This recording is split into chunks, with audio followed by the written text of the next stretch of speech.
ও ভাইপো তোর 20 টাকা দিবি না কি কইছি? 20 টাকা হ্যাঁ দিব তো দে না বা তো এরকম করে কে টাকা চাইবে? তো কমো না বা আমি দেখ কেমন করে চাইছি দেখ তুই দাঁড়া আমি যেরকম করে চাইছি সেরকম করে চাইবি ঠিক আছে? ঠিক আছে যা তুই দেখা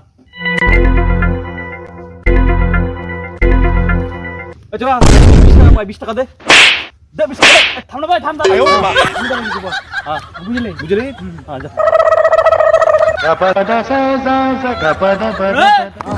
20 টাকা করে দিও 20 টাকা শালা ফালতু ফালতু মার খেলনো বা ওর কা 20 টাকা ছিলই তো ঠিক আছে খেলনো ওর কা সবজি সমঝ গেলি ঠিক আছে কালকে ফের 20 টাকা দে কি করে